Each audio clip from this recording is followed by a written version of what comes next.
Alright guys, welcome back to the channel.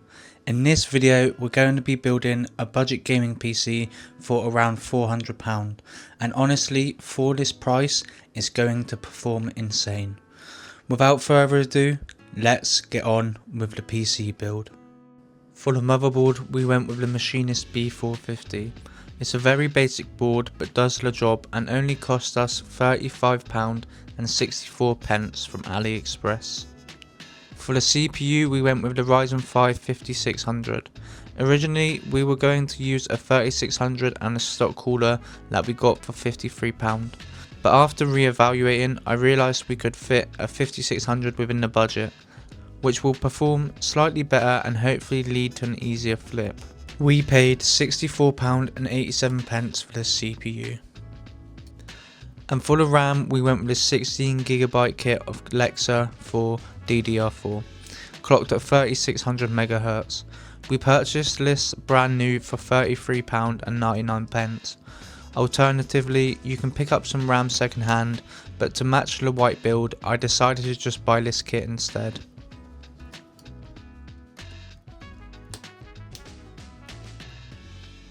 For storage we went with this 1TB Crucial P3 Plus M.2. The reason we went for this is because we want to have 1TB of fast storage for our operating system and games. Yes, this is a Gen 4 drive and will be limited to the Gen 3 speeds that are capable from this motherboard. However, for only £39.50 from AliExpress, this is an extremely good price.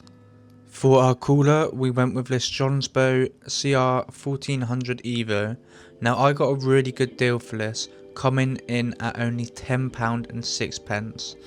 This was because AliExpress prompted me of this deal. Sometimes on AliExpress items will sell cheap for that given purchase. This is actually a really decent cooler even though it's only a 90mm fan. I've actually purchased about 5 of these and I usually pay around £14. So when I got this one for only £10 I could not decline the offer.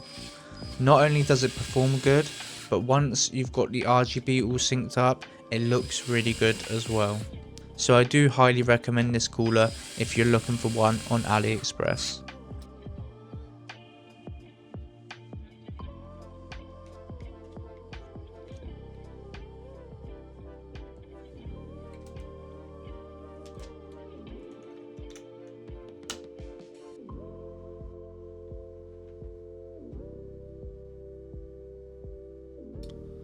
For the case we went with the Montech Air 100 Lite, coming in at only £40.48.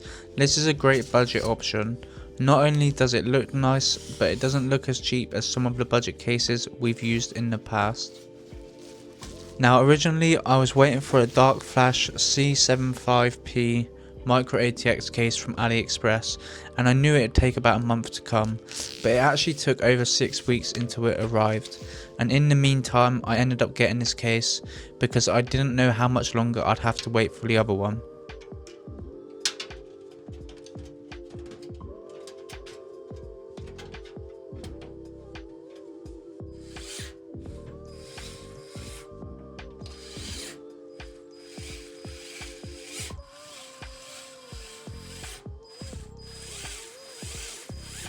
We will also be using these Formula Mod cable extensions that we got for £9, and we also used these Thermalright white RGB fans that we got for £13.03.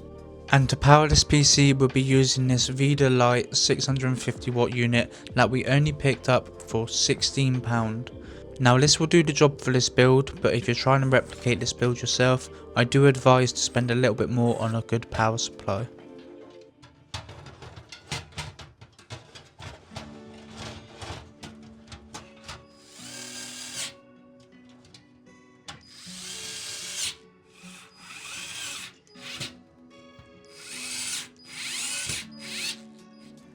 We then plugged in all the necessary cables, but we cut out most of that because that's just boring. And last but not least, for the graphics card we went with this RTX 2070 that we got for £150 locally. Now he actually chucked in a free 1080p monitor, which I actually sold pretty much the same day for £37.50 on eBay.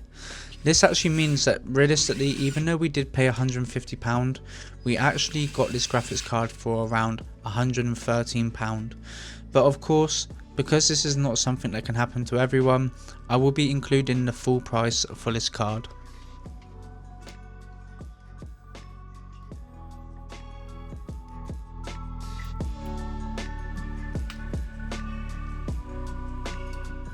So overall, I'm very happy with how the build turned out. I don't think it looks too cheap, and I think it has a premium kind of look to it.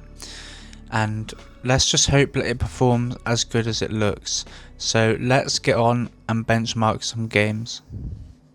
So first, we tested this in Fortnite at 1080p on performance mode, which is pretty much competitive settings.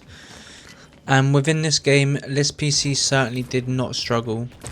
We averaged over 250 FPS in our game of Fortnite. Overall, it was a very smooth and enjoyable experience.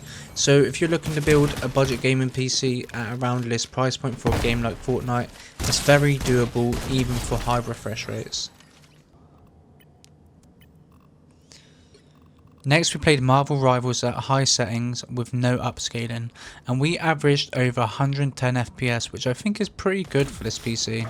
Now, I don't really like this game, nor have I ever played it before, and honestly, I probably never will unless it's for benchmarks.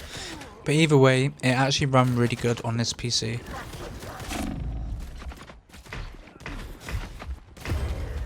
Next, we played Black Ops 6. Now, I actually really enjoy this game, I just don't play it that much. But at first, we played at 1080p on the balance preset with no upscaling, and we were averaging around 80 FPS.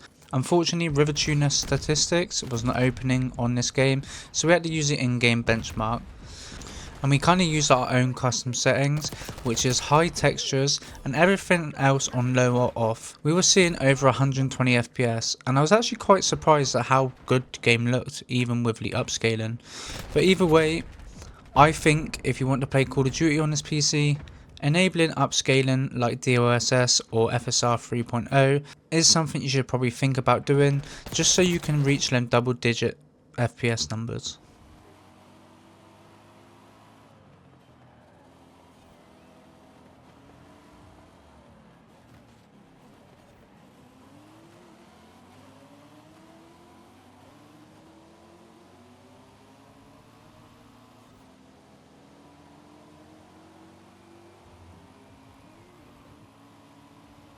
Now in GTA 5, for some reason setting a frame cap inside of the NVIDIA control panel wasn't working for us.